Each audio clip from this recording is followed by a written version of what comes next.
विष्णू सहस्रनाम आतापर्यंत 55 श्लोक झालेत आपले.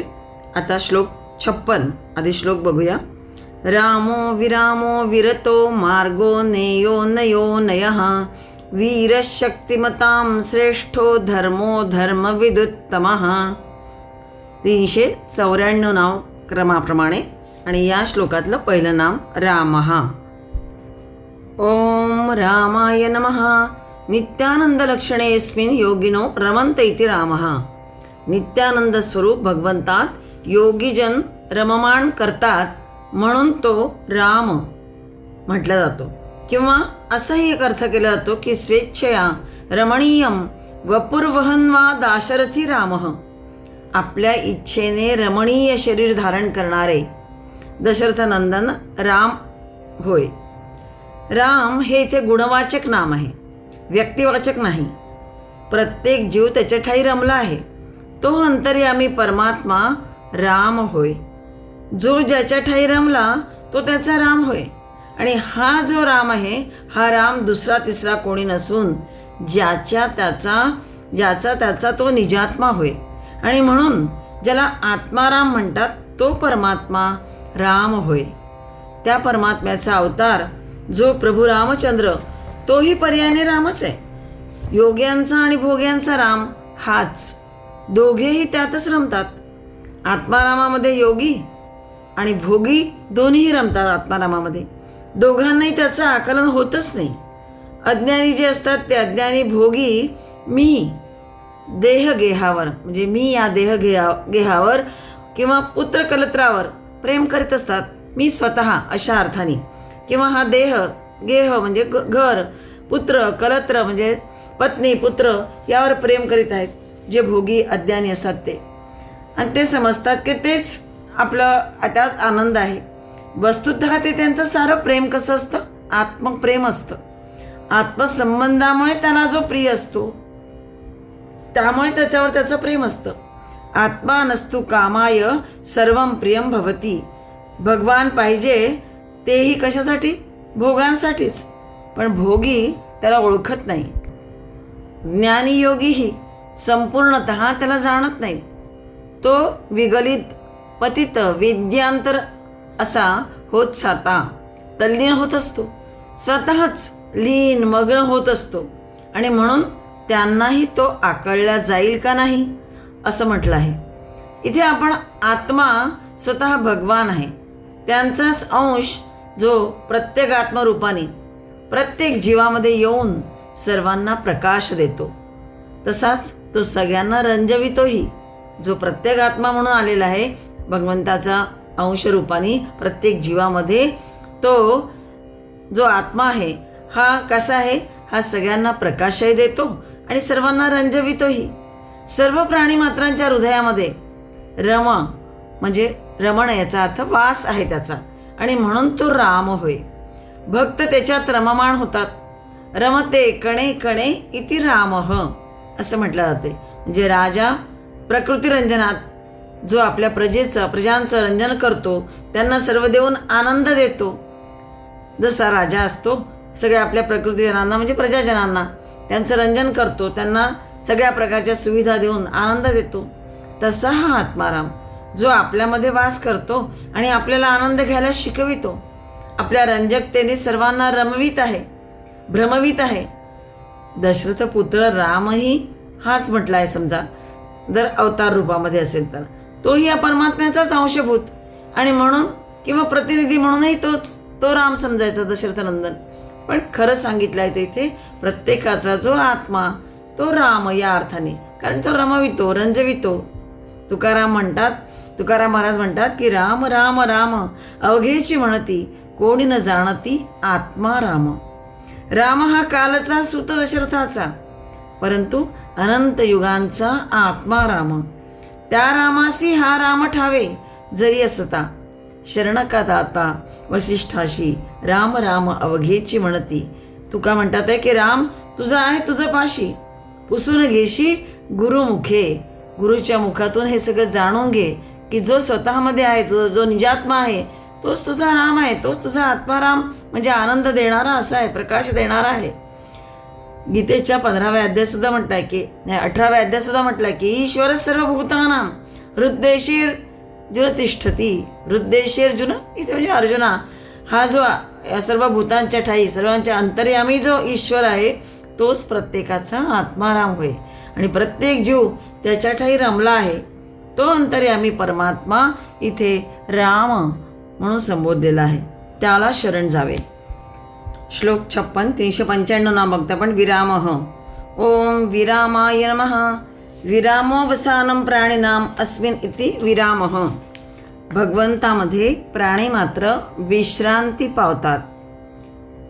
विरामाचा अर्थ आहे विश्रांती, म्हणजे विश्रामो अवसानं प्राणिनाम अस्मिन् इति विरामः जे म्हटलं आदि शंकराचार्यांनी, ते या अर्थाने की तो पूर्ण विश्रांतीचं स्थान आहे आणि म्हणून त्याचं एक नाम विरामः असं घेतलेलं आहे.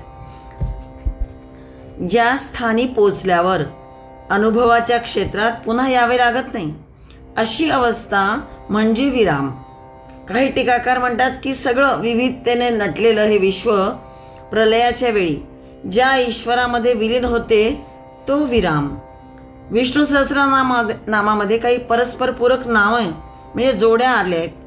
म्हणजे कसं तर म्हटलं आहे की परमात्मा नुसता राम नाही आहे, तर तो त्याच्याबरोबर तो विरामही आहे. आणि नुसता विराम नाही तर त्यासोबत तो रामही आहे. म्हणजे रमण आणि विरमण ही एकाच क्रियेची दोन रूपं आहेत, दोन गती आहेत. ह्या रमण आणि विरमण किंवा राम आणि विराम या दोन गती म्हटल्या आहेत. कशा तर जसा चंद्रमा शुक्ल पक्षामध्ये एकेका कलेने उमलत जातो आणि तोच कृष्ण पक्षामध्ये एकेका कलेने मिटत जातो. त्याचे हे उन्मिलन आणि निमिलन सतत चालू असतं. त्याप्रमाणे सृष्टीरूपाने परमात्म्याचे रमण आणि विरमण अखंड चाललं आहे. कल्पारंभी तो रमू लागतो. एकाचा अनेक होऊन ही सर्वाश्चर्यमय अशी अनंत सृष्टी तो रचतो आणि कल्पांती तो ती परत उर्णनाभाप्रमाणे गिळून घेतो, विरमतो. म्हणजे कल्पाच्या सुरुवातीला तो एकाचा अनेक होऊन सगळी अनंत सृष्टी रचत जातो, निर्मितो आणि कल्पांती ती पुन्हा गिळून घेतो. कोणाप्रमाणे म्हटलं आहे तर उर्णनाभ म्हणजे कोळी ज्याला म्हणतात तो, त्याप्रमाणे तो विरमतो. एकाकी न रमते असं जे म्हटलं आहे की एकटेपणा परमेश्वराला बरे वाटला नाही आणि म्हणून तो अनेक होत गेला. बहुश्याम विविध सृष्टीरूपाने नटून आपल्याशीच खेळतो. लोकावत्तू लीला कैवल्यम ही सगळी जी त्याची लीला आहे ही एक क्रीडा आहे. आनंदा वाचून दुसरा काही हेतू त्यात नाही. आनंदासाठी तो रमतो आणि परमात्मा आनंदासाठीच विरमतोही. आनंदाचे डोही आनंद तरंग यासारखे तरंग सारखे उठतच आहेत आणि निमित्त होत आहे. ते उठले वा निभाले तरी आनंद हा कसा आहे अविकृत जसाच्या तसा राहतो. कारण तो भगवंताचा स्वभाव आहे म्हणून तिथे अविकृत म्हटलं आहे. कुठेही विकार नाही, स्वभावाला औषध नाही. तिथे आपला प्रश्न असे का तर हे चालत नाही ते चालत नाही असं जे आपलं असतं ते त्या अर्थाने आपला स्वभाव वेगळा, पण भगवंताचा स्वभाव कसा असतो हा मात्र अविकृत असतो. अगदी निर्मळ आनंद ज्याला म्हणता येईल तसा असतो. सूर्य का प्रकाशतो, वारा का वाहतो, झरा का झुळझुळतो, गाय का पाणवते, या सगळ्यावर एकच उत्तर आहे, त्याचा तो स्वभाव आहे. तसा परमात्म्याचा हा स्वभाव आहे. रमणे म्हणून राम आणि विरमणे म्हणजे विराम. रमत रमत तो विरमतो आणि विरमत विरमत तोच पुन्हा रमतोही. आणि म्हणून राम आणि विराम ही जी परस्पर पूरक नाम आहेत ती या ठिकाणी अशा अर्थाने आली आहेत. श्लोक 56 396 नाम बघता आपण विरजः. ओम विरजाय नमः. विगतः रजत्वम यस्मात् सह विरजः. आणखीन काही ठिकाणी असाही केला आहे, पाडवेत ज्याला म्हणता येईल असं, कुठे विरतः असाही पण शब्द वापरलेला आहे विरजाऐवजी. म्हणजे विगतम रतम यस्मात् किंवा अस्याम अशा अर्थाने पण घेतलं आहे. अस्या सेवायाम विगतम रतम अस्य विषये सेवायाम इति विरतः. असाही कुठे कुठे भाष्य केलेलं आहे. आधी विरजबद्दल बघू आपण की विरज म्हणजे ज्याच्यामध्ये रजोगुणात्मक चांचल्य नाही आहे तो विरज. चांचलत्व केव्हा येते तर बाह्य जगतातील वस्तुमात्रांबरोबर आपलं मन जेव्हा संलग्न होतं त्यामुळे मग काय होतं, लोभ मोह वाढतो, त्यामुळे मनही चंचल होते, मनाची स्थिरता ढळते, वासना बळावल्या की मग वृत्ती चंचल होते आणि तेच परमार्थामध्ये विघ्न आणतात. चंचलम हे मन कृष्ण प्रमाथी बलवत दृढम. अर्जुन जे विचारते भगवंताला ते या अर्थानेच की आमचं मन हे कृष्ण, आमचं मन कसं आहे, चंचल आहे आणि प्रमाथी आहे, बलवत दृढम. तो त्याला खेचून घेतो कुठेही इंद्रियांना आपल्याकडे. किंवा 14व्या अध्यायात म्हटलं गीतेच्या लोभ प्रवृत्तीरारंभ कर्मणामशमस्पृहा. हा अध्याय गुणत्रय विभाग आहे आणि या गुणत्रय विभागामध्ये स्पष्ट केलं आहे की रजोगुण वाढल्यानंतर काय होतं, लोभ प्रवृत्ती आरंभ. लोभ प्रवृत्ती वाढत राहते आणि लोभ प्रवृत्ती वाढली की मग स्वार्थाने मनुष्य प्रेरित होऊन त्याप्रमाणे कर्म करत जातो. त्यातून मग कधी कधी काय होतं, अशांती. कारण तो लोभ वाढला की ती गोष्ट मिळाली नाही किंवा मन चंचल होतं, अशांत होतं. विषयांची पुन्हा पुन्हा किंवा मिळालं तर मग विषयांची पुन्हा पुन्हा लालसा वाढत राहते. जीवात्म्याला त्यामुळे कर्मबंधनातही ती टाकते. असा हा रजोगुण आहे. आणि म्हणून पुढे सांगितलं गुणत्रय विभाग योगमध्ये गीतेतच की रजसी प्रलयंगत्वा कर्मसंगीषु जायते. रजोगुणाची वृद्धी म्हणजे पुढील जन्मात कर्माची आसक्ती असणाऱ्या मनुष्यात जन्म मिळतो. म्हणजे जशी वासना घेऊन पुन्हा मनुष्य जातो म्हणजे अंत्यमती सागती, तीच गती त्याला पुन्हा मिळते. ऊर्ध्वं गच्छन्ति सत्वस्था मध्ये तिष्ठन्ति राजसाहा. ऊर्ध्वगती केव्हा मिळते, सत्वगुणी लोकांना. पण राजस लोकांची गती कशी असते, मध्यम. आणि अधो गच्छन्ति तामसाहा, अधोगती जी मिळते ती तामसी लोकांना. पण भगवंत कसे आहेत तर विरज म्हणजे वासनाशून्य, ज्यातून रजोगुण निघून गेलेला आहे किंवा ज्याच्यामध्ये कुठलीही लोभ मोह आसक्ती नाही, काहीही नाही. म्हणून म्हणजे गतः या अर्थाने घेतलं आहे त्यातून. म्हणून तिथे म्हटलं आहे की स्वतःसाठी कुठलीही स्पृहा भगवंताला नाही, शुद्ध आत्मस्वरूपाला अशी कुठलीही संलग्नता नाही, आसक्ती नाही. आणि म्हणून परमात्मा काय म्हणत आहे, विकाररहित आहे. बहिरंतश्च भूतानाम अचरैचरमेवच, म्हणजे सर्व प्राणी मात्रांच्या आत बाहेर परिपूर्ण आहे तो. चरही तेच अचरही तेच, पण असक्तम सर्वभृच्चैव निर्गुणं गुणभोक्तृच, म्हणजे असक्त असून सुद्धा सर्वांचं धारण पोषण तो करतो. आणि निर्गुणही तोच म्हटलेला आहे. कसा तर परमात्मा निर्गुण कसा तर इथे आत्मा प्रकृती आणि गुण इत्यादी सर्वांचा उलगडा करावा लागेल. प्रकृती ही प्रकृतिमान आत्म्यापासून भिन्नाभिन्न आहे. म्हणजे कसं तर ती या पुरुषाची अंगभूत आहे म्हणून अभिन्न पण आहे आणि त्यापासून ती बाह्य आहे, कळतं आहे म्हणून ती भिन्नही आहे. म्हणून भिन्नाभिन्न असं जे म्हटलं आहे ते यासाठी, म्हणून भिन्नाभिन्न प्रकृतीला म्हटलेलं आहे. पंचमहाभूतांमधील प्राणी हे सगळे प्रकृतीपासून वियुक्त नाही, त्रिगुणात्मक प्रकृतीपासूनच ते सगळे आहेत. पाणी कधी शांत तर कधी तरंगित, कुठे गोठलेलं दिसतं. हे तिन्ही अवस्थेमध्ये पाणी आपल्याला दिसतं. म्हणजे पाण्याच्या प्रकृतीचे हे 3 गुण आहेत. स्थिरता, शांत म्हणजे ज्या अर्थाने म्हणजे सत्वगुण आहे पाण्यामध्ये. तरंग लाटा ज्या पुन्हा पुन्हा उसळतात पाण्यामध्ये, समुद्रामध्ये बघा आपण तरंग दिसतात, अनेक लाटा एकामागून एकत्र राहतात म्हणजे रजगुण आहे. आणि कुठे कुठे गोठल्या अवस्थेतही पाणी असतं म्हणजे तमोगुण. हे तिन्ही गुण म्हणजेच पाण्याची प्रकृती आहे, पाण्याचा तो स्वभाव आहे. पण या तिन्हीहूनही प्रकृती म्हणजेच 3 गुणांहूनही प्रकृती भिन्नही आहे आणि त्या पंचमहाभूतांची ती आधारभूतही आहे. 7व्या अध्यायात म्हटलंय की भूमिरापो नलो वायू खम मनो बुद्धिरेवच अहंकार इति यम्मे भिन्ना प्रकृतिरष्टधा. ही जी भूमी आहे म्हणजेच पृथ्वी, पाणी, अग्नी, वायू, आकाश, मन, बुद्धी, अहंकार अशी 8 प्रकारामध्ये विभागलेली प्रकृती भगवंत म्हणतात. अशी ही अष्टधा प्रकृती आहे. म्हणजे पृथ्वी, पाणी, अग्नी, वायू, आकाश आणि मन, बुद्धी, अहंकार हे त्यामध्ये असलेले अशा प्रकारे या 8 प्रकारामध्ये विभागलेली जी प्रकृती आहे तिला म्हटलेलं आहे अपरा प्रकृती. पण तिचा हा जो सारा गुणकर्म आहे, खेळ, तो आत्मा मात्र अलिप्तपणे बघत असतो. जी परा प्रकृती आहे, प्रत्येक जीवामध्ये जो चैतन्य आहे ते सगळं म्हणजे आत्मा, तो मात्र हा सगळा गुणकर्म खेळ जो आहे, गुणानुसार जो कर्म करत असतो, कुठलंही वस्तू असो, पदार्थ असो, व्यक्ती असो, हा जो गुणकर्म खेळ आहे तो मात्र आत्मा, जो शुद्ध आत्मा आहे तो मात्र अलिप्तपणे पाहतो. म्हणजे पिंडात राहणारा क्षेत्रज्ञ आत्मा आणि ब्रह्मांडदृष्ट्या प्रकृती पुरुष सुद्धा या परमात्म्यालाच म्हणतात.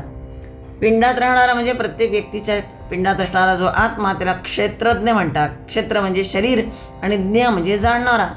त्या शरीराला जो जाणतो तो क्षेत्रज्ञ. तसंच हे ब्रह्मांडातही या पूर्ण ब्रह्मांडाला जो जाणतो त्याला एक क्षेत्रज्ञच म्हणतात. म्हणजेच तो परमात्माही. पण ब्रह्मांडदृष्ट्या प्रकृती पुरुषसुद्धा या परमात्म्यालाच म्हणतात आणि आत्म्याला सुद्धा परमात्म्यालाच क्षेत्रज्ञ असंही म्हणतात. तो वस्तुतः वीरज आहे, गुणातीत आहे, तो सर्वत्र आहे आणि म्हणून व्यवहारदृष्ट्या त्यामध्ये तारतम्य आहे. पशुपक्षी तमप्रधान आहे, मानव रजप्रधान आहे. तमापेक्षा रज आणि रजापेक्षा सत्व इष्ट म्हणावायचे. म्हणजेच रजप्रधान मानवाला तो विरज परमात्मा महत्त्वाचा वाटेल. मानवाची साधना रजगुणावर विजय मिळवण्यामध्येच आहे. म्हणजे मानवाने या रजगुणावर विजय मिळवून सत्वगुणाकडे आपली वाटचाल केली पाहिजे. रजगुण आवश्यक आहे, तमोगुणसुद्धा आवश्यक आहे. पण यावर मात कशी करायची, हळूहळू काय अधिक वाढवायचं हे जर केलं तर ही मानवाची साधनाच आहे.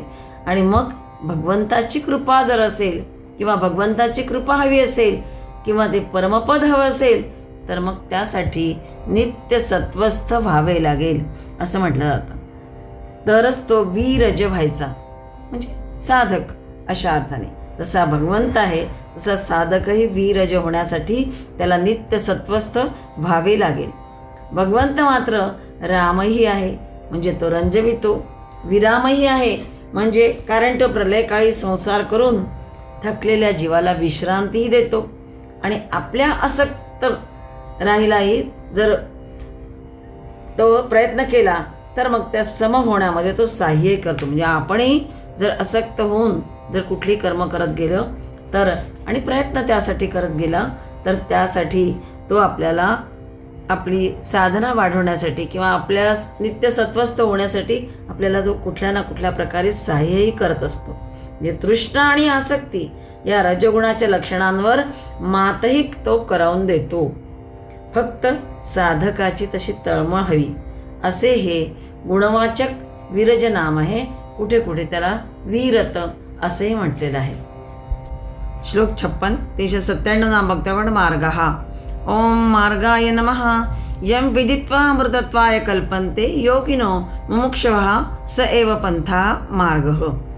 श्रुतीनुसार नान्यः पंथा विद्यते अयनाय. आदि शंकराचार्य भाष्य करताना म्हणतात की यम विदित्वा, ज्यांना समजून किंवा जाणून घेऊन, योगिनः मुमुक्षवः, मुमुक्षुजन अमृतत्वाय कल्पन्ते म्हणजे अमर होऊन जातात. ज्याला जाणायचं आहे, समजून घ्यायचं आहे, त्यासाठी साधना करायची आहे असं जर असेल तर मग जे मुमुक्ष असतात ते आपोआपच त्याच्यापर्यंत पोचतात आणि अमर होऊन जातात. तोच खरा मार्ग होय, तोच पथ होय. मोक्षासाठी आत्मज्ञानाशिवाय दुसरा कुठलाच मार्ग नाही. तोच जाणून घेण्यासाठी कोण आहे तर परमात्मा होय आणि त्यालाच मार्ग म्हटलेलं आहे. ज्याला जाणून घ्यायचे आणि जेथे गेल्यानंतर मुक्ती मिळते ते सगळं मिळवून जो पथ देतो, जो मार्ग दाखवतो, जो रस्ता आहे तो म्हणजेच हा नारायण होय. इथे जो मुक्कामावर पोचवतो तो मार्ग म्हणजे नीती. वेदांताचा सिद्धांत आहे ज्ञानात एव मोक्ष, म्हणजे ज्ञानामुळेच मोक्षप्राप्ती. अवांतर निष्काम कर्म, उपासना, ध्यान इत्यादी सारे कसे ज्ञान सहकारी म्हणून मान्य, परंतु त्यांची स्वतंत्र योग्यता नाही आहे. तितकीच या सगळ्याची उपयुक्तता आहे. म्हणजे निष्काम कर्म आहे, उपासना आहे, ध्यान आहे, हे सगळे कसे आहेत? ज्ञानासाठी सहकारी आहेत. त्याची सगळ्यांची उपयुक्तता आहेच. जसं रत्नच खरं तर मोलाचं असतं, म्हणजे ज्ञान जसं मोलाचं आहे तसं दृष्टांत दिला आहे की रत्नच कसं आहे? मोलाचं असतं, पण त्यासाठी चिंधी बांधावी लागते. रत्नामुळे ती चिंधी तर राहते, पण तीही मोलाची होते. म्हणजे जरी ती चिंधी असली तरी ती रत्न त्यात बांधल्यामुळे ती मोलाची होते. तसं हे आहे. म्हणजे हे सगळं पाहिजेच. निष्काम कर्म पाहिजे, उपासना पाहिजे, ध्यान पाहिजे, पण ज्ञान महत्त्वाचं. ज्ञानात एव मोक्ष. ज्ञान प्राप्त झालं, जे काही आत्मज्ञान आहे ते प्राप्त झालं की मोक्ष निश्चित आहे. पर्यायाने सगळे मार्ग मुक्कामाला म्हणजेच परमपदाला पोचवतात, पण ज्ञानमुखानेच ते पोचवतात. त्यामुळे ज्ञानच सरळ आणि प्रत्यक्ष मार्ग म्हणावायचा. प्रत्यक्ष समुद्राला गंगाच मिळते, इतर नद्या उपनद्या तिला मिळतात, म्हणून समुद्राला पोचतात म्हणायचे. गंगा समुद्राला पोचतेच, पण या सगळ्या नद्या आहेत, उपनद्या आहेत, या आधी तिला मिळतात आणि मग त्याद्वारे आपोआपच ते समुद्रापर्यंत त्या पोचतात. मार्गितव्य मुक्काम एकच आहे, त्याला पोचवणारा मार्गही एकच आहे, पण उपमार्ग अनेक असू शकतील. जो मुख्य मार्ग आहे ते परमपद आहे, तो मुख्य एकच मार्ग आहे, तो ज्ञानानेच मिळतो. पण त्यासाठी लागणारे जे उपमार्ग आहेत ते अनेक असू शकतील. या उपमार्गालाही गौरवाने मार्गच म्हटलेला आहे. आणि म्हणून म्हटलं आहे 15व्या अध्यायामध्ये गीतेच्या की तत पदम मार्गितव्यम यस्मिन् गता न निवर्तन्ति भूयः. म्हणजेच त्या परमपद रूप परमेश्वराला मार्गितव्यम, तव्य हे प्रत्यय लागलेला आहे, म्हणजेच शोधलं पाहिजे, शोधणं आवश्यक आहे किंवा शोधलं पाहिजे, तेच तुमचं कर्तव्य आहे. या अर्थाने जिथे गेल्यानंतर पुन्हा संसारात परत येणे नाही. कर्म, ध्यान, भक्ती यांनाही ज्ञानाबरोबर योगच म्हटलेला आहे. हे सगळे गीतेमध्ये आले आहेत, कर्मयोग, ध्यानयोग, भक्तियोग, पण ज्ञानयोग तर आहेच, पण यांच्याद्वारेच ज्ञानापर्यंत पोचणे म्हणजे ज्ञानाबरोबर या सगळ्यांनाही योग म्हटलेला आहे. हे जे ठळक उपमार्ग आहेत हे गीतेमध्ये सांगितलेलेच आहे. त्याशिवाय मग आणखीन दैवासुर संपत विभाग योग सांगितला आहे, श्रद्धात्रय विभाग योग सांगितला आहे, वेगवेगळ्या श्रद्धा सांगितल्या आहे, सात्विक, राजस, तामस श्रद्धा. गुणत्रय विभाग योग म्हणजे सत्व, रज, तम या गुणांचं वर्णन आलेलं आहे. क्षेत्रज्ञ विभाग योगही सांगितलेला आहे. पुरुषोत्तम योग हे उपमार्गांशिवाय अवांतर उपमार्गही सांगून गीतेच्या 18व्या अध्यायामध्ये पुन्हा उपसंहार करताना पुन्हा ज्ञान, कर्म, सुखादी विभाग योग आलेले आहेत. सारांश 13 ते 18 ही जी षडाध्यायी आहे ही कशी आहे? योगात्मकच आहे, आणि विभाग म्हणजे ज्ञान प्रक्रियाच म्हटलेला आहे. या विभागरूप ज्ञानयोगाला शेवटी स्थान देऊन गीतेने त्यांचे शिरोमणित्व, कळसत्व सूचित केलेलं आहे, आणि त्यालाच शास्त्रही म्हटलेलं आहे. असा हा शास्त्रच म्हटलेला मार्ग म्हणजे ज्ञान मार्ग होय, आणि तोच एक मार्ग या नामपदवीला प्राप्त आहे. म्हणून हे जे नाम आहे मार्ग हे या अर्थाने आले की यम विदित्वा अमृतत्वाय कल्पन्ते योगिनः मुमुक्षवः स एव पंथः मार्गः. श्लोक 56 398 नाम बघतो आपण. नेयः. ओम नेयाय नमः. मार्गेण सम्यक् ज्ञानेन जीवः परमात्मतया नियत इति नेयः. म्हणजे सम्यक ज्ञानाने जीव परमात्मा भावाला नेल्या जातो, म्हणजेच जो मार्ग दाखविणारा मार्गदर्शक आहे, आणि म्हणून महाविष्णूला नेय असंही एक नाम दिलेलं आहे. सम्यक ज्ञानाने जो जीव असतो तो परमात्मा भावापर्यंत नेला जातो, म्हणून नेय असं म्हटलंय. जीव हा नेय आहे, म्हणजेच काय इथे अर्थ आहे? नेय म्हणजे नेण्यायोग्य, नेल्या जाऊ शकणारा जीवच आहे. कारण तो आपल्याला अपूर्ण समजतो, आणि अपूर्णालाच मग पूर्णाची ओढ लागलेली असते. जीव स्वतःला अपूर्ण समजतो आणि त्यालाच मग पूर्णाची जी एक ओढ असते ती ओढ लागलेली असते. पूर्णात्मक पूर्ण कोण आहे तर परमात्माच. जगत कसं आहे, धडपडणार आहे, गतिशील आहे, म्हणून त्याची सारी जी धडपड आहे त्या पूर्णत्वाला प्राप्त करण्यासाठीच चाललेली असते जीवाची धडपड. जसं नदी समुद्राला मिळेस तर वाहतच राहणार. समुद्राला प्रवाह नाही, एकार्णवात प्रवाह नसतो.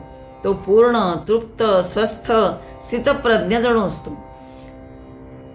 गीतेच्या 2ऱ्या अध्यायामध्ये 17वा श्लोक, आपूर्यमाणमचल प्रतिष्ठम समुद्रमाप प्रविशंती अद्वत, असं जे वर्णन आलंय ते या अर्थानेच आहे की निरनिराळ्या नद्यांचे पाणी सर्व बाजूंनी भरलेल्या स्थिर समुद्रामध्ये आल्या तरी सुद्धा तो जो अर्णव आहे, तो जो समुद्र आहे, तो कधीही विचलित होत नाही, अचल राहतो, अप्रतिष्ठ म्हटलेलं आहे त्याला. तसा हा परमात्मा पूर्ण आहे. मग त्याच्यापासून झालेले हे जग अपूर्ण कसं? जीव तसं समजतो, पण हे जगही खरं तर पूर्णच आहे. आणि त्या पूर्ण परमात्म्याचा हे जग कसं आहे, उद्रेक आहे. पर्वतीय भूमी किंवा जलाशय जेव्हा काठोकाठ भरतात, तुडुंब भरतात, तेव्हाच ती पाझरांच्या किंवा झरांच्या रूपाने वाहू लागतात. ही अपूर्णता नसून त्या पूर्णतेचा तो उद्रेक आहे. जे वाहन आहे काठोकाठ भरल्यानंतर पुन्हा ते पाझरतात, झऱ्यांच्या रूपाने वाहू लागतात, त्याला काय म्हणायचंय, पूर्णतेचा उद्रेक. त्याप्रमाणे जग हे त्या पूर्ण परमात्म्याचा उद्रेक होय. बीजामध्ये कोंडलेली बैजिक शक्ती जेव्हा बीजात सामावू शकत नाही तेव्हा तिला हातपाय फुटतात, म्हणजेच मुळे दले बाहेर पडतात. जे बीज असतं हे पेरल्यानंतर त्याला नंतर हळूहळू हातपाय फुटतात, म्हणजेच मुळं दल बाहेर पडतात. तसं हे जग आहे. परमात्मगत अनिवार्य पूर्णतेला फुटलेले हातपाय होय. जणू काही या परमात्म्याच्या रूपाने परमात्म्यालाच फुटलेले जणू काही हे हातपाय आहेत. आणि हातपाय कधी स्वस्थ बसण्यासाठी नसतातच, ते कार्य करीतच असतात, खटपट धडपड करीतच असतात. त्यांची ही खटपट केव्हा थांबेल? ज्यावेळी त्यांना स्वानंद लाभेल तेव्हाच ते विश्रांत होतील. म्हणजेच काय, जीव आपल्या स्वरूपाचं ज्ञान करून घेण्याचा प्रयत्न करीत असतो. आसक्तीचा त्याग करून ध्यान साधनेने ज्ञानाने उन्नत जाणीवेच्या प्रवेशद्वाराकडे जाण्यास तो योग्य होतो. आणि तेव्हाच तो त्या परमात्मा भावाकडे नेल्या जात असतो. आणि म्हणून जीव नेय म्हणजे नेल्या जाण्या योग्य आहे. आणि परमात्मा ही नेय म्हणजे जो मार्गदर्शन करतो तो, अशा अर्थाने नेयच होय. म्हणजे जीवही नेय म्हटलेला आहे, पण जो नेणारा आहे तोही परमात्मा, मार्गदर्शन करणारा, म्हणून त्याचंही एक नाम नेय होय. साधकांना अंतिम सत्याचे ज्ञान तो करून देतो. आंतरिक एकाग्रता भगवंताला शरण गेल्यानेच लाभते. म्हणजे जो परमोच्च अवस्थेला गेलेला जातो तो नेणाराही नारायण भगवान श्री महाविष्णूच होय, म्हणून नेय होय. आणि मार्ग दाखवणाराही तोच आहे. म्हणजे नियत इथे नेयहा असं जे म्हणताय ते यासाठी पूर्णतेतून पूर्णतेचा उद्रेक आणि उद्रेकातून परत परिपूर्णतेचा मागोवा घेत जाणे हा पूर्णाचा खेळ सतत चालला आहे. आणि हे जे आहे हे सगळं गूढ आहे, हे मात्र खरं.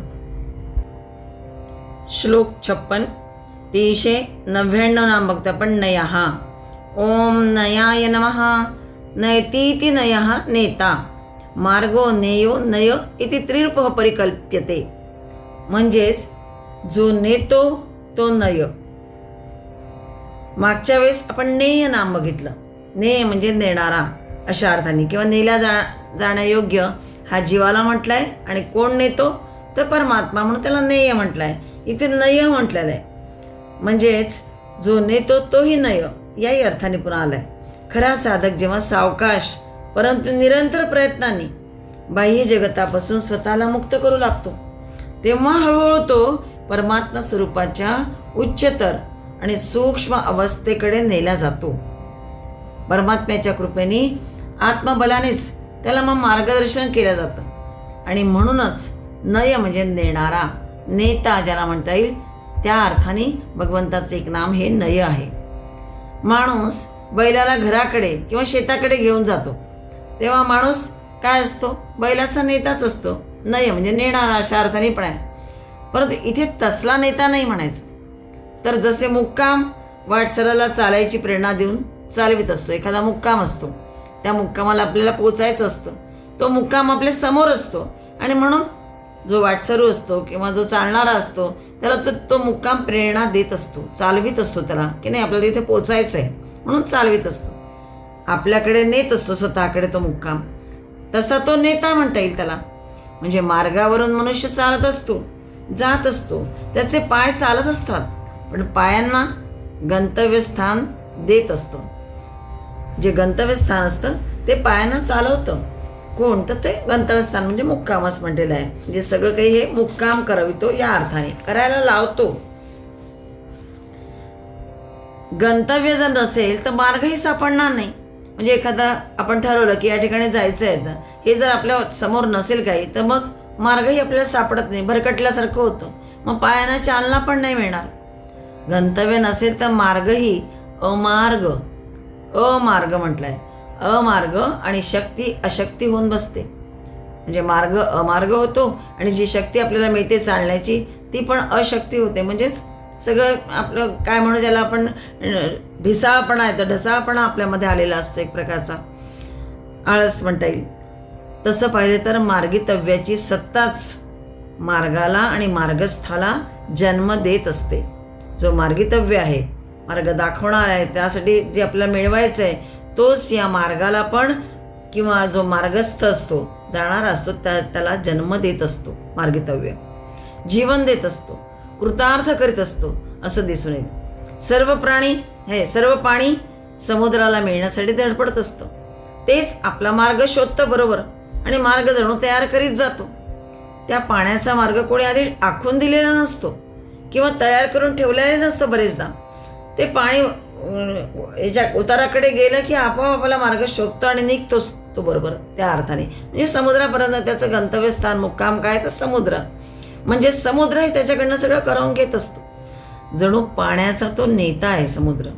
त्याप्रमाणेच सर्वांचं गंतव्य असलेला, मुक्काम असलेला तो परमात्मा सर्वांना आपल्याकडे नेत आहे.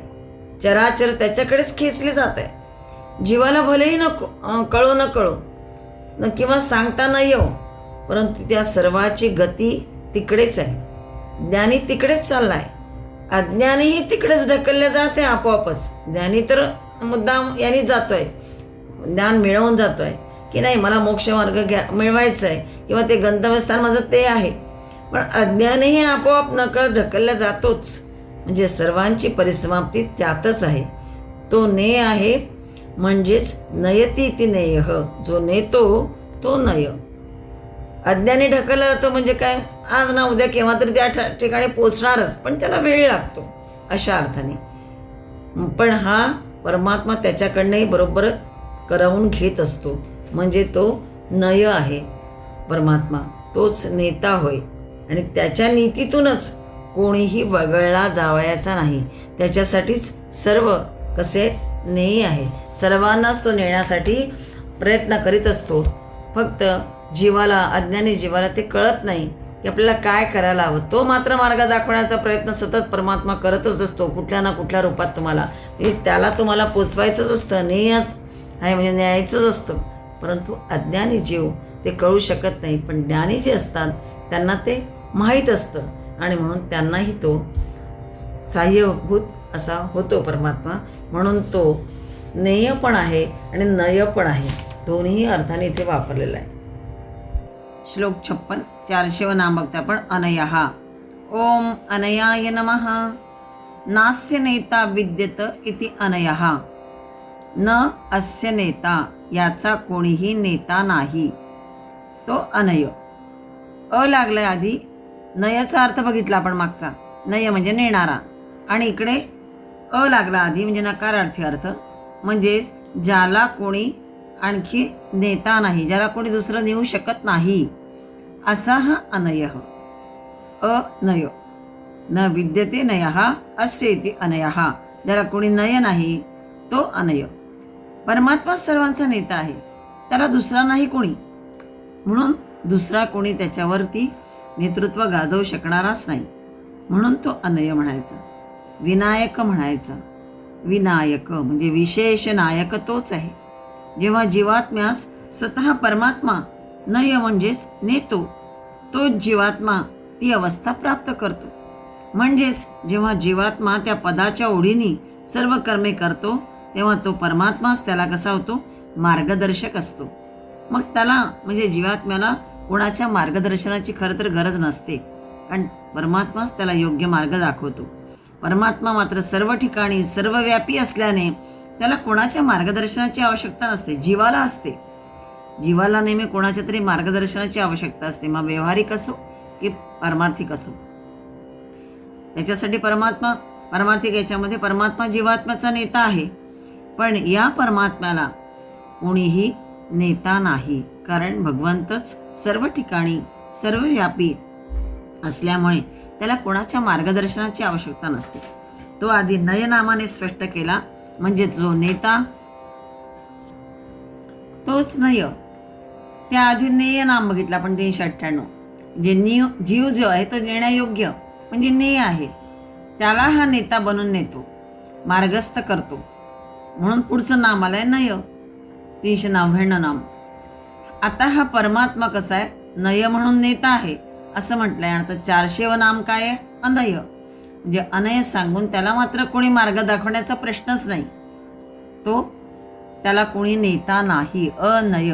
त्याला कोणी नेणारा नाही किंवा त्याला मार्ग दाखवण्याचा प्रश्न नाही, कोणी त्याला नेता नाही. कारण तो कसा आहे? तर तो सर्वज्ञ आहे, सर्वव्यापी आहे आणि सर्वगतही तोच आहे. म्हणून तोच अनय. जे मघाशी म्हटलं आपण की हा नकारार्थी लागलाय, म्हणजे नेता त्याला कोणी नाही, असा तो अनय. मार्गो नेयो नयो नया हा जो 56व्या श्लोकातला अर्धा चरण आहे, ती बारीक बारीक अर्थाच्या छटा दडल्या आहेत बघा. परमात्म्याने गीतेत हे स्पष्ट केलंय की मी मार्गदर्शक आहे, नेतृत्व करणारा आहे. म्हणून तर जीवाला योग्य ठिकाणासाठी मार्गस्थ म्हणजे पुढे करणारा आहे. पण मी बऱ्या वाईट कर्माची प्रेरणा देत नाही, त्यामुळे त्यांची बरी वाईट फळही त्याचा तो जीव भोगतो.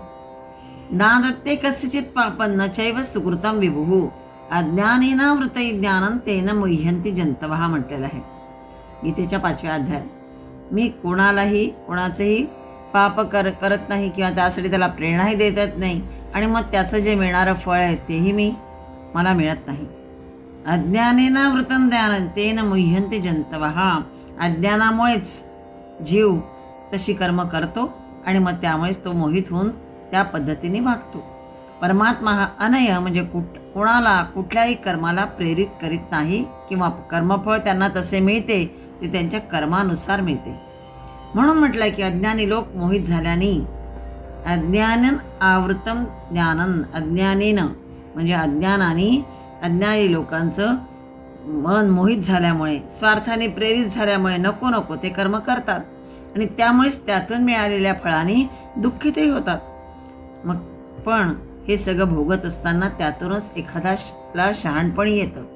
अनुभवातून हे सगळं कसे व्यर्थ आहे याची जाणीव होऊन मग जर तो जीव अनन्य भाग होऊन मला शरण आला तर मग शाश्वत शांती मी त्याला मिळवून देतो. शाश्वत शांती त्याला मिळते हे 9व्या अध्यायात पण सांगितलेलं आहे.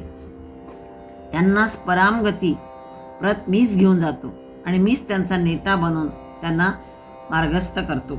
बाकी सगळे मूढाः जन्मनी माम अप्राप्य अधमांगतीम गच्छन्ति.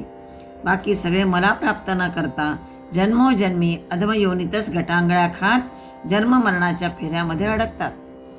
पण काही जे असतात 13व्या अध्यायात सांगितलेल्या गीतेच्या की काही जे असतात अजानन्तः म्हणजे मंदबुद्धीचे लोक अन्येभ्य श्रुत्वा उपासते.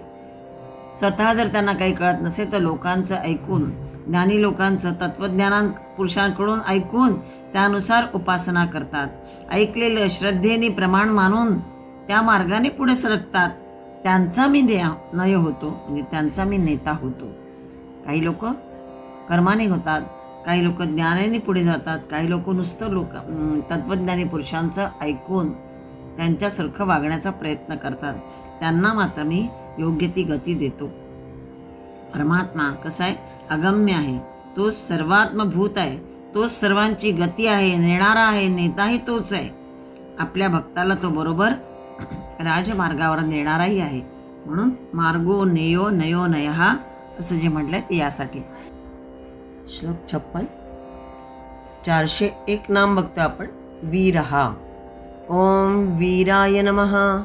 विक्रमशालित्वात वीरहा.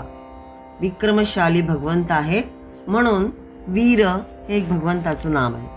पराक्रमी, जो आपल्या पराक्रमाने राक्षसांच्या हृदयात भीती निर्माण करतो तो वीर. वीरपद सहस्रामध्ये म्हणजे विष्णू सहस्रामध्ये 3दा आले आहे. इथे ते आरंभीच आलंय तेव्हा स्वतंत्रपणे विचार केला पाहिजे. शूर, वीर आणि पराक्रमी अशी त्रिपदी प्रसिद्ध आहे. अर्थात तिन्ही म्हणून एक पूर्ण विचार होतो.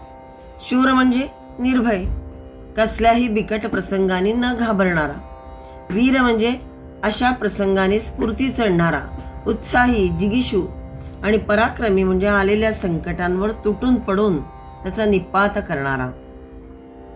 असा शूर, वीर आणि पराक्रमीचा अर्थ आहे. देहम वा पातयामी कार्यम वा साधयामी. देह जाओ अथवा राहो पण कार्य साधणारच अशा निर्धाराने झुंजणारा आणि विजयी होणारा त्याला वीर म्हटलेलं आहे. शूर, वीर, पराक्रमी एक तेच अर्थाने. थोडक्यात निर्भय, विजिगीषू आणि समितिंजय म्हणजेच शूरवीर आणि पराक्रमी. मर्दपणाची एकापेक्षा एक चढती पायरी आहे ही, म्हणून त्यांची अक्षरे चढती आहेत. जसं निर्भय 3 अक्षराचा, विजिगीषू 4 अक्षरी आणि समितिंजय 5 अक्षरी. उलट भ्याड, पुचाट, पळपुटा ही नामर्दपणाची चढती पायरी आहे. शौर्य, वीर्य हे कसे आहेत? आंतरिक भाव आहेत आणि पराक्रम हा त्याचा दृश्य परिणाम होय. जीवन हेच रणांगण आहे. त्यात आपले कर्तव्य निर्भयपणे, उत्साहाने आणि देहाची तमा न बाळगता पार पडणे हाच शौर्य आणि वीर्य, पराक्रम याचा अर्थ होतो. गीतेचा संदेशही हाच आहे की क्लैब्यमास्मगम पार्थ नैतत्तयुपपद्यते क्षुद्रम हृदय दौर्बल्यं त्यक्त्वोत्तिष्ठ परंतप. अर्जुन रणांगणामध्ये जेव्हा आपल्या सगळ्या नातलगांना बघतोय, आपल्या आचार्य, गुरुवर्य, पितामह, पुत्र, पौत्र सगळ्यांना बघून गलित गात्र होतो आणि आपली शस्त्र, आपलं धनुष्य खाली टाकून स्वस्थ बसून राहतो. त्यावेळेस भगवंतानी त्याला फटकारलेलं आहे. आणि म्हणून हा क्लैब्यमास्मग पार्थ जे म्हटलंय ते शंढपणा सोड, मनाचं दौर्बल्य टाकून दे आणि उठ. पुन्हा परंतप मुद्दाम संबोधन वापरलेलं आहे की तू कसा आहे, शूर, वीर, पराक्रमी आहेस. म्हणून इथे परंतप संबोधन त्यासाठी वापरलंय की हे तुला शोभून दिसत नाही. न एकत्वय उपपद्यते, हे तुला शोभून दिसत नाही. निर्वीर्य तू नको होऊ, न शोभे हे मुळी तुझं. भिकार दुबळी वृत्ती सोडोनी उठ तू कसा. परमात्मा सर्वार्थाने वीर होय. तो आपले सृष्टिकर्म आणि धर्मसंस्थापनेचे कर्तव्य सोत्साह पार पाडित आहे. त्यांचे वीर्य, त्यांचा मानसिक उत्साह आणि उद्यम या सर्वतोंत रूप विश्वरचनेवरून प्रगटच आहे. अधर्मावर विजय मिळवण्याचा सत्याचा निर्धार आणि उत्साह कधी कमी झाला आहे का? आणि म्हणून परमात्मा हा काय वीर आहे. बरोबर, परमात्म्याचं या ठिकाणी नाव वीर असं सांगितलेलं आहे. श्लोक 56. 402 नाम बघतो आपण. शक्तिमतां श्रेष्ठः. ओम शक्तिमतां श्रेष्ठाय नमः. शक्तिमतां वीरांच्यादीनामपि शक्तिमत्वात् शक्तिमतां श्रेष्ठः. म्हणजे ब्रह्मा आदी शक्तिमानांमध्येही शक्तिमान भगवंत होय आणि म्हणून शक्तिमतां श्रेष्ठ असं त्यांना म्हटलं आहे. वीरपदानंतर लगेच शक्तिमतां श्रेष्ठ नाम आलं आहे. ते पराक्रमी या अर्थाचे समजायचे. वीर्य हा मूलतः मानसिक आणि आंतरिक भाव, मानसिक किंवा आंतरिक भाव आहे. ज्याचे ठाई मनोबल नाही तो फार वेळ टिकाव धरू शकत नाही. मग त्याचे शारीरिक बळ किती का असेना, पण त्याचबरोबर केवळ मनोबल असूनही चालत नाही, तर शारीरिक बळही हवे. म्हणजेच काय, दोन्हीही हवे. रणभूमीवर इतका धनुर्धारी, पराक्रमी, सामर्थ्य असणाऱ्या अर्जुनाला केवळ स्वबांधवांना पाहून गर्भगळीत झालेल्या अर्जुनाला भगवंत जेव्हा फटकारतात तेव्हा पुन्हा म्हणतात की कुतस्त्वा कष्मलमिदं विषमे समुपस्थितम अनार्य जुष्टम स्वर्गम कीर्तिकरम अर्जुन. अयोग्य वेळी विषमे म्हणजेच अयोग्य वेळी, भलत्या वेळी हे तुझं वागणं कसं काय? अरे थोरांनी न आचरलेला, अनार्य म्हटलेलं आहे म्हणजे आर्य म्हणजे थोर लोक, आणि अनार्य म्हणजे थोरांनी न आचरलेला, अस्वर्ग्य म्हणजे स्वर्ग मिळवून न देणारा, आणि कीर्तिकारकही नाही, अकीर्तिकर म्हणजे कीर्तिकारकही नाही असा हा मोह तुला अशा भलत्या वेळी कसा काय झाला? हा तुझा मनाचा क्षुद्रपणा, नेभळटपणा आजच तुझ्यामध्ये कसा काय आला? कुतस्त्वा कष्मलमिदं म्हणजेच भगवंताचा हा उपदेश सर्व प्राणीमात्रांसाठी आहे. कारण लोककल्याण करण्यासाठी केवळ शारीरिक बळ नको, तर मनोबलही हवं. कारण नुसतं हौस, उत्साह काही करण्याची धडपड असणाऱ्याने नेहमी शरीर सुदृढ ठेवावे.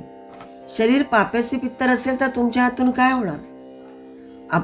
आपले जे शूर सैनिक आहेत त्यांचं मानसिक आणि शारीरिक दृष्ट्या समर्थ होण्यासाठी त्यांना आधी प्रशिक्षण दिलं जातं. कारण कितीही सैन्यात भरती होण्याची उर्मी असली तरी त्यासाठी शारीरिक सशक्तता असेल तर तो कधीही आपल्या कर्तव्यात डगमगणार नाही. आणि त्याचबरोबर मानसिकही तो सुदृढ हवा. थोडक्यात काय, सत्व ही हवे आणि शक्तीही पाहिजे. हे दोन्ही असेल तरच असे लोक कार्याचा केवढाही मोठा भार असेल तर ते सहज पेलू शकतात.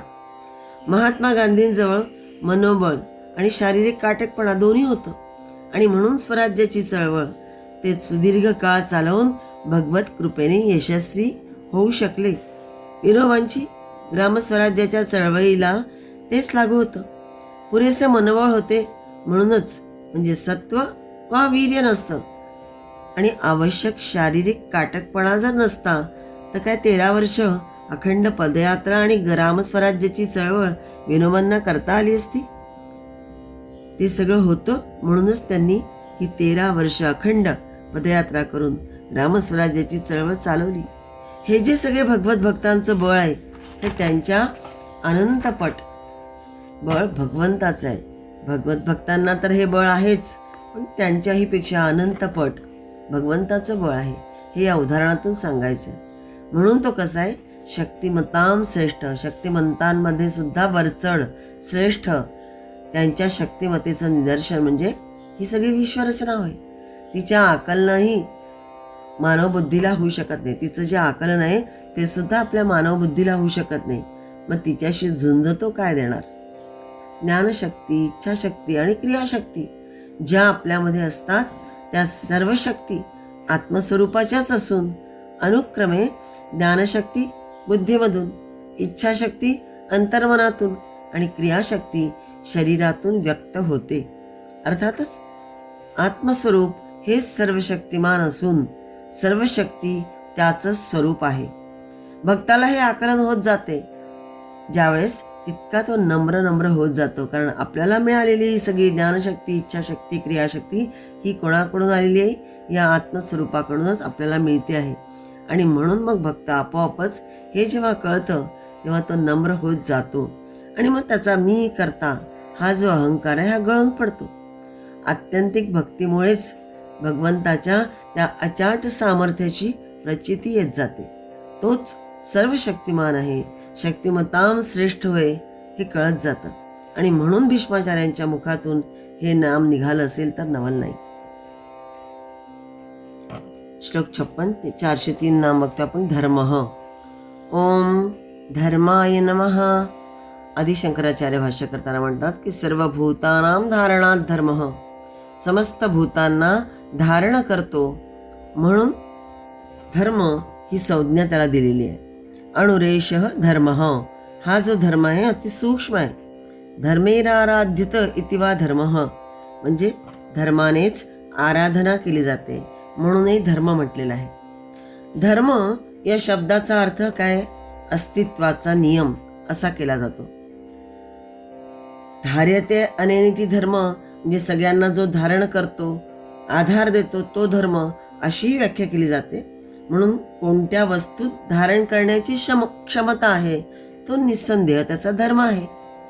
जसं सूर्याचा धर्म प्रकाश, अग्नीचा धर्म उष्णता, साखरेचा धर्म गोडपणा. मग व्यक्तीचा किंवा मानवाचा धर्म कोणता? तर व्यक्तीचा धर्म म्हणजे त्याचं आत्मस्वरूप होय.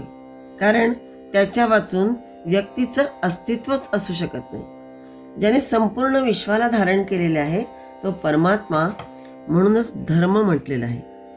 जीव, जगत आणि जगदीश्वर ही जी त्रयी आहे ही प्रसिद्ध आहे. पैकी जीव आणि जगत आम्ही पाहतोच. चेतना चेतन असा त्यांचा विभाग केलेला आहे. म्हणजे चेतन आणि अचेतन.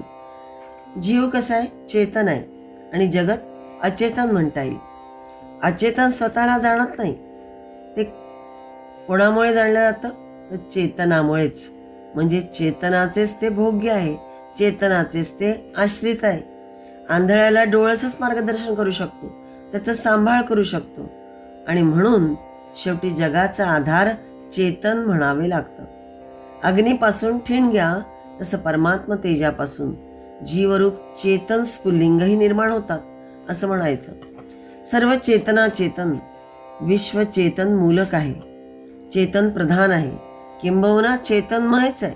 आणि म्हणून चिन्मात्र मूर्ती परमात्माच धर्म होय. कारण आनंद हा चेतनाचा धर्म आहे. तेच कसं आहे? ज्ञानस्वरूप आहे. म्हणजे याचं ज्ञान घ्यायचं आहे ते या परमात्म्याचंच. म्हणूनच चेतनाचा धर्म आहे आनंद आणि तेच ज्ञानस्वरूप आहे. घटित विघटित होणाऱ्या या सगळ्या नश्वर संसाराहूनही ते विलक्षण आहे, ते नित्य आहे. आणि म्हणून तेच कसं आहे? सच्चित आनंद होय. आणि म्हणून तोच त्याचा धर्म होय. त्याने सर्व विश्व धारण केलेलं आहे. त्याची सत्ता न स्वीकारणं म्हणजे काय? मी नाही हे म्हणण्यासारखं होईल. जर आपण त्याची सत्ता स्वीकारली नाही तर मी आहे किंवा आपलं जे अस्तित्व आहे ते नाही असं स्वीकारल्यासारखं होईल. म्हणजेच वदतो व्याघात आहे हा. म्हणून उहापोह, ज्याला आपण तार्किक विचार किंवा विपरीत तर्क किंवा साधक बाधक विचार करणं, चर्चा विनिमय करणं, काथ्याकूट करणं किंवा शहानिशा करणं हे व्यर्थ होय. थोडक्यात तो आहेच, त्याच्या वाचून व्यक्तीचं अस्तित्व असूच शकत नाही. कुठल्याही वस्तूचा, व्यक्तीचा अत्यावश्यक जो धर्म आहे म्हणजेच तत्व, त्या वस्तूचे, त्या व्यक्तीचे अस्तित्व टिकवते. आणि म्हणून अणुरेषः धर्म म्हटलेला आहे. धर्म अतिसूक्ष्म आहे. धर्मानेच आराधना केली जाते आणि म्हणून तो धर्म आहे. परमात्माचं एक नाम धर्म आहे. आत्मतत्व त्यालाच धर्म म्हटलेलं आहे. म्हणून जे आत्मतत्व आहे आपल्यात असणारं त्यालाच धर्म म्हटलेलं आहे. तेच परमतत्वही होय, जे चेतनाला धरून ठेवते आणि सर्व विश्वालाही तेच धारण करते. म्हणजे तोच जगाचाही आधार आहे आणि आपल्या अस्तित्वाचाही आधार हे आत्मतत्वच होय. आणि म्हणून ते त्याला धर्म असं म्हटलेलं आहे. धर्म हे त्याचं म्हणून एक नाम आहे. म्हणून धर्म या शब्दाचा अर्थ अस्तित्वाचा नियम असा केला जातो. आणि व्यक्तीचा जो धर्म आहे ते त्याचं आत्मस्वरूप होय. त्याच्यापासून व्यक्तीचं अस्तित्व असूच शकत नाही. म्हणून भगवंताचे एक नाम धर्म असं सांगितलेलं आहे. श्लोक 56. 404 नाम बघतो आपण. धर्म विदुत्तमः. ओम धर्म विदुत्तमाय नमः. श्रुतयस्मृतयश्च यस्याज्ञाभूताः स एव सर्वधर्मविदामुत्तमः इति धर्मविदुत्तमः. आदिशंकराचार्य भाष्य करताना म्हणतात की श्रुती स्मृती ज्याच्या आज्ञा स्वरूप आहेत तो समस्त धर्मवेत्तांमध्ये उत्तम असला पाहिजे. म्हणून भगवान कसे आहेत? धर्मविदुत्तम.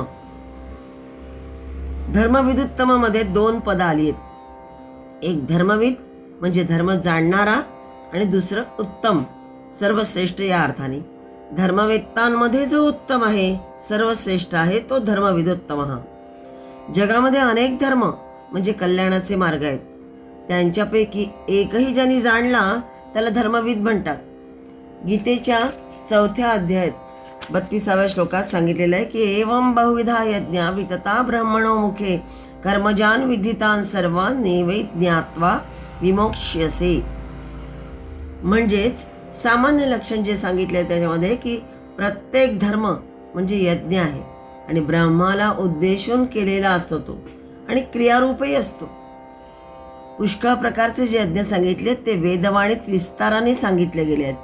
ते सगळे मन, इंद्रिय आणि शरीर यांच्या क्रियांनी उत्पन्न होणारे आहेत असं समज आणि अशा प्रकारे तत्वतः जाणून त्यांचं जर अनुष्ठान केलं तर सर्वस्वी सगळ्या कर्मबंधनातून मुक्त होता येतं. काया, वाचा, चित्त हे जे 3 कर्मपथ आहेत, कर्ममार्ग आहेत, हे सगळे ईश्वराला जोडणारे आहेत. सर्व योग वेदांत आणि शास्त्रात सांगून ठेवलेले आहेत आणि ज्याला तो स्वभावतः प्राप्त झाला तोच त्याला उत्तम होय. म्हणजेच मुक्कामाला पोचवणारा प्रत्येकच मार्ग आहे. ज्याने जाणे शक्य आहे त्याने जाऊन गंतव्यस्थानी पोचावे.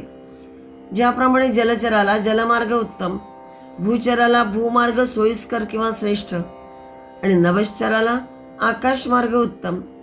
म्हणजेच जो जिथे उभा आहे तिथून त्याला मुक्कामाला नेणारा जो मार्ग तोच उत्तम म्हणावायचा. आणि धर्मविदुत्तम म्हणजेच धर्माच्या वेत्तांमध्ये, धर्म जाणणाऱ्यांमध्ये श्रेष्ठ कोण? तर जो चालू क्षणी धर्माचरण करतो तो. पण हा तर धर्म करता झाला, वेत्ता नव्हे. नाही, जो करता तोच वेत्ता म्हणावायचा. ज्ञान आणि कर्म वेगळं नाही. साखर गोड की कडू हे जाणणं म्हणजेच काय? चाखणं आणि चाखणे म्हणजेच जाणणे. तद्वतच जो अमृत सोडून विष पितो तो अमृतवेत्ता कसा म्हणावायचा? जो अमृत पितो तोच अमृतवेत्ता म्हणावायचा. त्याप्रमाणेच जो अधर्म वर्जून धर्मच आचरितो तोच काय आहे? धर्मविद म्हणावायचा. आणि जो तो धर्म चालू क्षणी आचरतो तो धर्म विधृत्तम म्हणावायचा. म्हणजे धर्म सावकाश आचरवायचा नसतो, तो चालू क्षणीपासून म्हणजे चालू क्षणापासून आचरायचा असतो. कारण मृत्यू केव्हा गाठेल याचा नेम नसतो. गेला क्षण हातातून निसटला तर पुढचा क्षण हाती लागेल न लागेल, तेव्हा चालू क्षणच आपल्या हातात आहे. तेव्हा हातचं सोडून पळत्याच्या पाठीमागे लागण्यात शहाणपणा नाही. चालू क्षणापासूनच जे उत्तम आचरायचं आहे, जो धर्मात सांगितले आहे त्या धर्माप्रमाणे वागायचे, ते चालू क्षणापासूनच जो आचरतो त्यालाच धर्मविद म्हटलेलं आहे. यो ध्रुवाणी परित्यज्य अध्रुवाणी निषेवते ध्रुवाणी तस्य नश्यन्ति अध्रुवम नष्टमेव च. जो व्यक्ती कोणते असं कार्य किंवा वस्तू सोडून, कोणतं तर जे पूर्णत्वाला जाणं निश्चित आहे, एखादी व्यक्ती ते कार्य, अशा प्रकारचं जे कार्य आहे जे पूर्णत्वाला जायचं आहे ते कार्य सोडून भलत्याच अनिश्चित अशा कार्याच्या पूर्तीकडे जर वळला, हे सोडून द्यायचं आणि दुसऱ्याच कार्याकडे वळायचं, तर जे पहिलं कार्य आहे जे पूर्णत्वाला जाणार आहे तेही नष्ट होतं आणि जे अनिश्चित आहे तेही कार्य त्याला साधत नाही. म्हणजे दोन्हीकडून तो तसाच राहून जातो. म्हणून जे पूर्णत्वाला जाणार आहे, निश्चित आहे, त्यालाच धरून त्यालाच पकडून धर्माचरण आचरावयाचे. 2 वस्तू ध्रुव आहेत, एक धर्म आणि दुसरं चालू क्षण.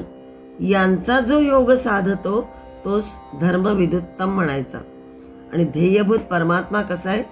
सदैव स्वरूपस्थित असल्यामुळे तोच धर्मविदुत्तम असा आहे. ध्येय आपलं काय आहे तर परमात्मा. आणि हा जो परमात्मा आहे हा नेहमी एकाच ठिकाणी स्थिर असतो, धर्माला धरून असतो. त्यानेच धर्म केलेलेही आहे आणि तोच आचरतोही आणि आचरवायास सांगतोही. अवतार कार्यामध्ये सुद्धा असा तो धर्मविद पण आहे आणि सर्व धर्मविदमध्ये उत्तमही आहे, सर्वश्रेष्ठही तोच आहे.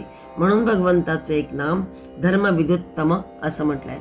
सामान्य जे आहेत किंवा जे ज्ञानी आहेत, बुद्धिमान आहेत, ब्रह्मज्ञानी आहेत, तेही धर्मविद आहेतच, परंतु भगवंत त्या सर्वांमध्येच श्रेष्ठ होय. म्हणजेच काय? श्रुती आणि स्मृती ज्याच्या आज्ञा स्वरूप आहे आणि सर्व धर्मवेत्तांमध्ये तो उत्तम आहे. म्हणून भगवंताचे एक नाम धर्मविदुत्तम असं सांगितलेलं आहे.